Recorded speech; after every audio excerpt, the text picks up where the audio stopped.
नमस्कार। आज हम एक ऐसे अनुभव पर बात करने वाले हैं जो सच में रोंगटे खड़े कर देता है। जब अर्जुन ने भगवान कृष्ण का वो विराट रूप देखा। हाँ बिल्कुल। हमारे पास जो जानकारी है वो अर्जुन का विराट दर्शन और विस्मय नाम के पाठ के कुछ हिस्सों से ली गई है। जी। तो आज का हमारा इरादा है अर्जुन के उस रिएक्शन को समझना, उनका वो आश्चर्य, फिर उनका डर और वो एक अहम सवाल जो उन्होंने पूछा। असल में ये कृष्ण का वो रूप था जिसमें मतलब पूरा ब्रह्मांड समाया हुआ दिखता है, अनंत। चलिए देखते हैं कि उस पल में क्या हुआ था। बिल्कुल। और ये अर्जुन के लिए एक बहुत ही बड़ा एक टर्निंग पॉइंट जैसा था। जो हमारे पास स्रोत हैं वो बताते हैं कि अर्जुन उसे देखकर बिल्कुल मतलब सन्न रह गए थे, हतप्रभ। हाँ, तो शुरू में तो अर्जुन एकदम दंग रह गए। स्रोत में उनके शब्द हैं, हे प्रभु, आपकी महिमा देखकर मैं चकित हूँ। हाँ। आप अनादि हैं, परम ब्रह्म हैं, परम आश्रय हैं। सोचिए जरा, अपने दोस्त, अपने सारथी को इस रूप में देखना कितना अजीब लगा होगा। और ये शब्द बहुत गहरे हैं।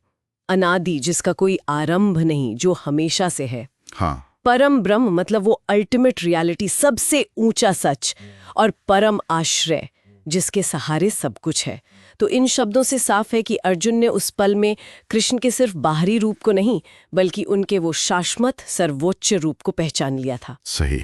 लेकिन ये जो हैरानी और भक्ति वाला भाव था, ये ज्यादा देर नहीं टिका। नहीं टिका।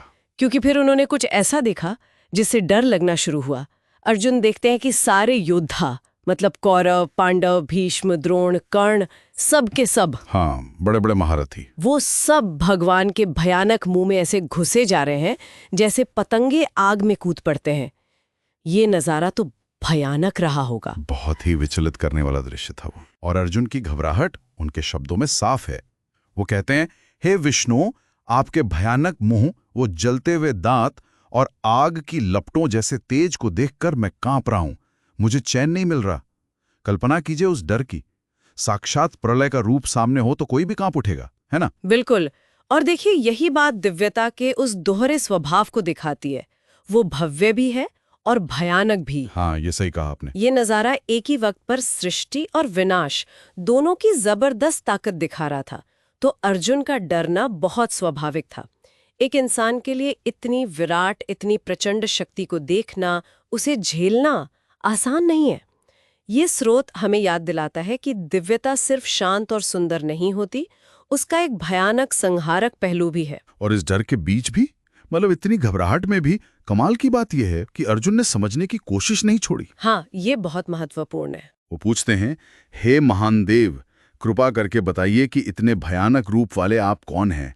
मैं आपको जानना चाहता हूँ। मुझे समझ नहीं आ रहा कि आप क्या करने वाले हैं। डर के मारे भी सवाल पूछ रहे हैं। बिल्कुल। और ये सवाल बहुत जरूरी है। ये दिखाता है कि अर्जुन उस गहरे सदमे और डर से थोड़ा उभर कर उस अनुभव के पीछे का मतलब, उसका मकसद जानना चाहते हैं। ये सिर्फ एक सवाल नहीं है, ये उस हिला देने वाले अनुभव के बाद गहरी समझ की तलाश है। हाँ। ये वो पल है जब अर्जुन सिर्फ महसूस नहीं कर रहे, बल्कि जानने की, समझने की कोशिश कर रहे हैं। तो कुल मिलाकर अर्जुन का ये जो अनुभव था, ये अचरज, डर और आखिर में उस दिव्य शक्ति के असली रूप को जानने की एक गहरी इच्छा का एक मिला-जुला रूप था। हाँ। हमारे स्रोत दिखाते हैं कि कैसे एक ऐसा असाधारण अनुभव इंसान को उसकी सोच और समझ की सीमाओं के बहुत पार ले जा सकता है। हाँ बिल्कुल। और यहाँ एक सोचने वाली बात ये भी उठती है कि ये जो इतना तीव्र और भयानक अनुभव था, ये सिर्फ भगवान के रूप के बारे में नहीं था। अच्छा। ये तो सीधे सीधे वास्तविकता, समय और विनाश की जो असली प्रकृति है, उससे आमना सामना था। तो ऐसा विराट दर्शन किसी को ब्रह्मांड में अपनी जगह और अपने भाग्य को स्वीकार करने के बारे में क्या सिखा सकता है? क्या इस तरह का अनुभव इंसान के अहंकार को, उसके ईगो को पूरी तरह मिटा देता है? इस पे जरूर सोचा जा सकता है।